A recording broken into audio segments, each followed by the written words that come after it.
सही इन्फॉर्मेशन के साथ एक बार को आप लोग गलत डिसीजन ले लें वो मुझे मंजूर है, लेकिन गलत इन्फॉर्मेशन अपने पास बिल्कुल मत रखिएगा, क्योंकि उससे आप लोगों का डिसीजन बिल्कुल गलत ही होने वाला है। इसलिए आज की वीडियो में मैं लाया हूँ 5 ऐसे मोस्ट कॉमन डाउट्स या मिसकंसेप्शंस, मतलब जो गलतफहमियां लोगों को हैं, और इन 5 क्वेश्चंस में से मिनिमम एक क्वेश्चन आप लोगों के दिमाग में भी ज़रूर घूम रहा होगा। और आज की इस वीडियो में मैं इन सारे 5 क्वेश्चंस का आंसर करूँगा, और लास्ट क्वेश्चन क्योंकि बहुत ही ज़्यादा इंपॉर्टेंट है तो उसका आंसर सुनने तो बिल्कुल मत जाना।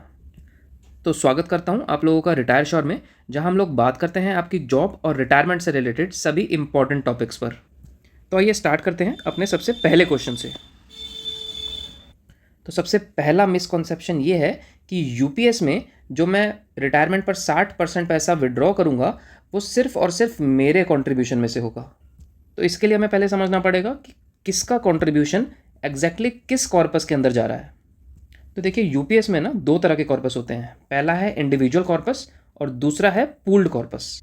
तो इंडिविजुअल कॉर्पस में एम्प्लॉय यानी कि आपका हर महीने 10% पैसा और प्लस सरकार का 10% पैसा जमा होता है। तो यानी कुल मिलाकर टोटल 20% पैसा कहाँ जमा हो रहा है? इंडिविजुअल कॉर्पस में। और एडिशनली एक 8.5% का अमाउंट गवर्नमेंट डाल रही है कहाँ? पूल्ड कॉर्पस में। एक बात समझना कि इंडिविजुअल कॉर्पस में एम्प्लॉय का कंट्रोल रहता है और पूल्ड कॉर्पस में सिर्फ और सिर्फ गवर्नमेंट का कंट्रोल रहता है। और एनएसडीएल की ऑफिशियल वेबसाइट पर से ये लास्ट लाइन ज़रा पढ़िए कि final withdrawal of up to 60% किसका? Of the individual corpus. मतलब कि आप 60% पैसा विड्रॉ कर सकते हैं कहाँ से? इंडिविजुअल कॉर्पस में से, ना कि इंडिविजुअल कंट्रीब्यूशन में से। तो बहुत लोगों को ये डाउट रहता है कि एम्प्लॉय ने जो 10% दिया है हम सिर्फ उसी का ही 60% विड्रॉ कर सकते हैं, पर सच्चाई क्या है? एम्प्लॉय और गवर्नमेंट दोनों का मिला के जो इंडिविजुअल कॉर्पस में जा रहा है हम इसका 60% विड्रॉ करेंगे। तो आई थिंक पहले क्वेश्चन का आंसर आपको बिल्कुल क्लियर है। अब बढ़ते हैं हम दूसरे क्वेश्चन की तरफ। दूसरा लोगों को डाउट ये है कि क्या एक बार यूपीएस चुनने के बाद मैं दोबारा एनपीएस में जा सकता हूँ? और आपको ये बात अच्छे से पता होगा कि यूपीएस चुनने की लास्ट डेट क्या है? 30 सितंबर 2025। तो देखिए, फिर से एनएसडीएल के ऑफिशियल वेबसाइट पर जो एफएक्यूज डले हैं मैं उसी में से इस क्वेश्चन का आंसर करूंगा। तो क्या आप एक बार यूपीएस चुनने के बाद दोबारा एनपीएस में जा सकते हैं? देखिए, सरकार ने क्या कहा है? नो जी नहीं। एक बार आपने यूपीएस चुन लिया तो वो आपका डिसीजन क्या होगा? फाइनल और इररिवोकेबल। मतलब आप वापस एनपीएस में नहीं जा पाएंगे। और दूसरा, कुछ लोगों का डाउट ये भी रहता है कि जो फाइनल डेडलाइन है फिलहाल जो है 30 सितंबर 2025 है, अगर मैं कोई ऑप्शन चुनूँ ही ना, मैं कोई ऑप्शन ऑप्ट ही ना करूँ तो क्या होगा? तो अगर आप कोई भी ऑप्शन नहीं चुनते हैं डेडलाइन से पहले तो गवर्नमेंट क्या मान लेगी कि आप एनपीएस में ही कंटिन्यू करना चाहते हैं। तो आपका बाय डिफ़ॉल्ट जो एनपीएस है ऑप्शन वही चूज़ रहेगा। क्लियर है? अब बढ़ते हैं अपने नेक्स्ट क्वेश्चन की तरफ। ये देखिए, हमारा थर्ड क्वेश्चन है। ये तो हम सबको पता है कि गवर्नमेंट ने यूपीएस में क्या कहा है कि आपको मिनिमम 25 साल की सर्विस तो कंप्लीट करनी ही पड़ेगी। किस लिए कंप्लीट करनी पड़ेगी? अगर आप मिनिमम एश्योर्ड पेंशन चाहते हैं। और यूपीएस में मिनिमम एश्योर्ड पेंशन कितनी है? 50%। 50% ऑफ लास्ट बेसिक पे नहीं, 50% ऑफ लास्ट 12 मंथ्स का जो एवरेज होगा उसका बेसिक पे का 50%। तो बहुत लोगों का ये क्वेश्चन रहता है कि जो मेरी सर्विस है वो मान लीजिए 15 ही साल की है, वो 25 साल की है ही नहीं, तो भी क्या मुझे जो मिनिमम 50% की एश्योर्ड पेंशन की गारंटी है गवर्नमेंट की वो मिलेगी? तो उसका आंसर है नहीं। क्यों? क्योंकि एश्योर्ड पे आउट का गवर्नमेंट ने एक अपने यूपीएस के गैजेट में एक फॉर्मूला दिया है। उस फॉर्मूले को ज़रा समझते हैं। तो एश्योर्ड पेंशन या पे आउट का फॉर्मूला क्या है? P/2 into Q/300 into IC/BC। तो उसमें P क्या है? P है आपका 12 मंथली एवरेज बेसिक पे बिफोर सुपर एनुएशन। मतलब आपके रिटायरमेंट से पहले के जो जस्ट लास्ट 12 मंथ्स होंगे उनमें जितनी आपकी बेसिक पे रहेगी उसका हम एवरेज कर लेंगे। वो क्या आ जाएगा? आपका P आ जाएगा। क्यू क्या है? क्यू है आपका number of months of service, मतलब जितने महीने आपने अपनी नौकरी करी है। और अगर 25 साल में कितने महीने होते हैं हमें पता है? 300, इसलिए यहाँ डिनोमिनेटर में 300 है। तो क्यू में आप क्या डाल देंगे? जितने मंथ आपने नौकरी करी है। लेकिन ध्यान रखने वाली बात यह है कि अगर आपने 25 साल से ज़्यादा की नौकरी करी है तो भी क्यू की वैल्यू मैक्सिमम कितनी होगी? वो 300 ही रहेगी। 300 से ज़्यादा क्यू आप नहीं ले सकते। तो एक छोटा सा एग्जाम्पल देखिए। एज्यूम कर लेते हैं जो लास्ट 12 मंथ्स का जो बेसिक एवरेज पे है वो किसी पर्सन की क्या है? 50,000 रुपीज़। ठीक है? और उसने कितने साल की सर्विस कंप्लीट की है? मात्र 15 साल की ही सर्विस कंप्लीट की है। तो 15 साल में हम मंथ्स कैलकुलेट कर लेंगे, जो कितने होते हैं? 180। क्लियर है? तो जो उसकी एश्योर्ड पेंशन है वो क्या आएगी? P मतलब 50,000 अपॉन 2 इंटू Q मतलब कितने मंथ्स उसने नौकरी करी थी? 180 मंथ्स। तो Q की जगह हम 180 डाल देंगे अपॉन 300। और यहाँ पे मैंने IC अपॉन BC का कॉन्सेप्ट नहीं लिया है, मैंने उसको क्या मान लिया है? 1। क्यों? मैंने ये माना है कि एम्प्लॉय ने अपनी ड्यूरिंग सर्विस कोई भी पार्शियल विड्रॉल नहीं किया है।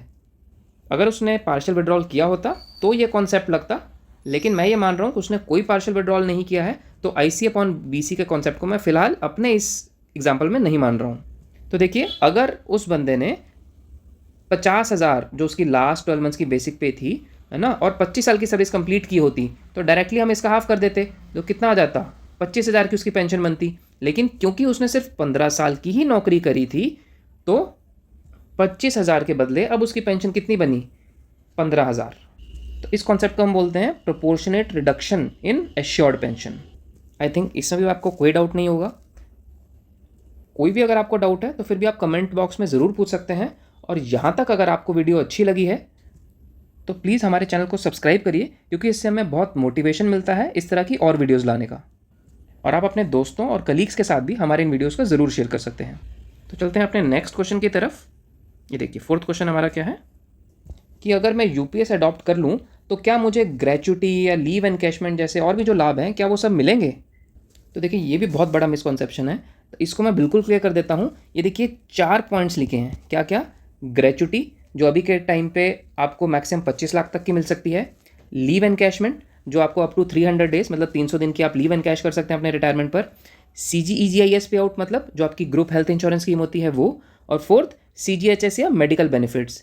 ये चारों चीज़ें आपकी इंटैक्ट होंगी किस किस में? चाहे आप OPS में हो, चाहे आप NPS में हो, या चाहे आप UPS में हो। तो इन चारों चीज़ों को लेकर आपको बिल्कुल नहीं घबराना है। ये चारों चीज़ें बिल्कुल सेम है सभी पेंशन स्कीम्स में। अब बढ़ते हैं अपने फाइनल और सबसे इम्पॉर्टेंट क्वेश्चंस पर। ये देखिए कि आपके लिए, मतलब एम्प्लॉय के लिए, कौन सी पेंशन स्कीम बेस्ट है। तो देखिए, बड़े ही क्लियर और बोल्ड शब्दों में मैंने ये चीज़ लिखी है कि इस क्वेश्चन का कोई एक डेफिनेट आंसर नहीं है। क्यों? क्योंकि अगर किसी एक एम्प्लॉय के लिए NPS अच्छी है तो बिल्कुल चांस है कि किसी दूसरे एम्प्लॉय के लिए UPS बहुत अच्छी स्कीम होगी। तो लेकिन दिक्कत है कि मैं करूं क्या? मुझे क्या पता कि मैं किस कैटेगरी में आता हूं, इसमें आता हूं कि इसमें आता हूं। तो मैं मैक्सिमम क्या कर लूँगा? मैं ऑनलाइन साइट को विजिट करूँगा, गूगल पर लिखूँगा NPS वर्सेस UPS कैलकुलेटर, वहाँ अपनी बेसिक डिटेल डाल दूँगा और एक रिजल्ट आ जाएगा मेरे सामने। लेकिन आप खुद सोचिए, ये करोड़ों रुपए का डिसीजन क्या आप सिर्फ इतने एक कैलकुलेटर से ले सकते हैं?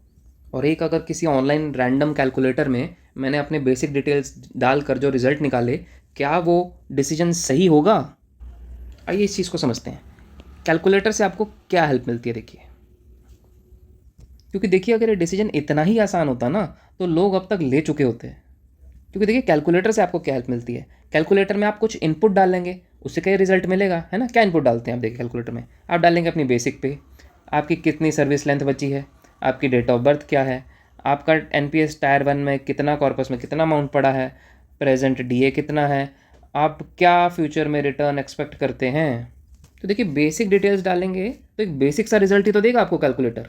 क्या किसी कैलकुलेटर में आप ये सारी डिटेल्स डाल सकते हैं? ज़रा देखिए कि आपको क्या लगता है आपके हिसाब से आगे कितने पे कमीशन आएंगे, है ना? उन पे कमीशन में कितना फिटमेंट फैक्टर रहेगा, आपकी कितनी प्रमोशंस होंगी, आपकी रिस्क टेकिंग कैपेसिटी क्या है, क्या आपकी जो वाइफ है या जो आपके हस्बैंड है वो वर्किंग है या नॉन वर्किंग है। ऐसे ही बहुत सारे ना आपके इंडिविजुअल फैक्टर्स होते हैं जो हमेशा पर्सन टू पर्सन वेरी करेंगे। इसलिए मैंने कहा कि अगर एक एम्प्लॉय के लिए NPS ठीक है तो दूसरे के लिए UPS ठीक होगी। तो इतना हमें समझ में आ गया, सिर्फ एक कैलकुलेटर से, हमें रैंडम कैलकुलेटर से डिसीजन नहीं ले लेना है। आपको चाहिए क्या? ये देखिए, आपको क्या चाहिए होगा? आपको कैलकुलेटर से ऊपर एक चीज़ चाहिए होगी। वो क्या होगी? एक पर्सनलाइज्ड पेंशन कंपैरिजन रिपोर्ट। और वो रिपोर्ट कौन देगा? आपको कोई एक्सपर्ट देगा, जिसमें एक्सपर्ट अपनी एडवाइस देगा और अपनी एक ऑनेस्ट रिकमेंडेशन देगा। क्योंकि हर किसी को फाइनेंस की बहुत अच्छी नॉलेज नहीं होती है। अगर आपको लगता है आपको फाइनेंस की बहुत अच्छी समझ है तो आप बिल्कुल अपना डिसीजन खुद लीजिए, लेकिन इन सारे फैक्टर्स को इनकॉर्पोरेट करके लीजिए। लेकिन आपको अगर लगता है कि आपको ये NPS और UPS की कॉम्प्लेक्सिटीज़ नहीं समझ में आ रही हैं, या आपके पास इतना टाइम ही नहीं है कि आप ये सारी कॉन्सेप्ट्स और कॉम्प्लेक्सिटीज़ को समझें और फिर डिसीजन लें, तो घबराने की बिल्कुल बात नहीं है। क्यों? क्योंकि रिटायर श्योर आपकी यहाँ पूरी मदद करेगा। कैसे? तो सबसे पहले क्या करना पड़ेगा, आपको चैनल को सब्सक्राइब करना पड़ेगा। उसके बाद आप लोग इस वीडियो के डिस्क्रिप्शन में जाएंगे और एक गूगल फॉर्म का आपको लिंक मिलेगा। उस गूगल फॉर्म के लिंक को खोलिए, अपनी सारी बेसिक डिटेल्स और इंडिविजुअल फैक्टर की डिटेल्स उस फॉर्म में क्वेश्चंस में पूछी गई हैं, उन क्वेश्चंस के आंसर करिए। आपको मैक्सिमम 2 मिनट ही लगेंगे उन सारे क्वेश्चंस के आंसर करने में, क्योंकि बहुत ही एक स्ट्रक्चर्ड वे में उन क्वेश्चंस को पूछा गया है। और वो फॉर्म भरने के बाद होगा क्या, आपको एक आपके लिए कस्टमाइज्ड और एक पर्सनलाइज्ड पेंशन एनालिसिस रिपोर्ट मिलेगी, जिस रिपोर्ट में आपकी बेसिक डिटेल्स और आपके इंडिविजुअल फैक्टर्स को ध्यान में रखते हुए सिर्फ और सिर्फ आपके लिए एक रिकमेंडेशन दी जाएगी, एक ऑनेस्ट रिकमेंडेशन एक एक्सपर्ट के द्वारा दी जाएगी कि आपके लिए कौन सी पेंशन स्कीम अच्छी है, एनपीएस या यूपीएस। क्योंकि अभी तक हमारी टीम 200 से ज़्यादा रिपोर्ट्स डिलीवर कर चुकी है और आपके पास लगभग 1 महीना बचा है अपनी लाइफ के एक बहुत ही इंपॉर्टेंट डिसीजन लेने का। और अगर आपको लगता है कि आप अपना डिसीजन खुद ले सकते हैं, लेकिन आपको कॉन्सेप्ट्स की बहुत ज़्यादा क्लैरिटी नहीं है, तो हमारे चैनल पर विजिट करिए और NPS versus UPS detailed comparison के नाम से एक प्लेलिस्ट है। उस प्लेलिस्ट में मात्र 5 से 6 वीडियोस के अंदर मैंने एनपीएस और यूपीएस के सारे कॉन्सेप्ट्स को बहुत ही आसान भाषा में और बहुत ही एक सिंपल वे में समझा दिया है। क्योंकि इतना बड़ा डिसीजन लेने के लिए आपको थोड़ी सी मेहनत तो देखो करनी पड़ेगी। और अगर आपको भी हमारी इन्फॉर्मेशन बहुत अच्छी लगी और इन्फॉर्मेटिव लगी है, तो हमारे चैनल को सब्सक्राइब करिए, अपने कलीग्स के साथ इस वीडियो को शेयर करिए, और कोई भी अगर आपको इशू है तो कमेंट बॉक्स में ज़रूर पूछिए। Thank you very much. मिलते हैं नेक्स्ट वीडियो में।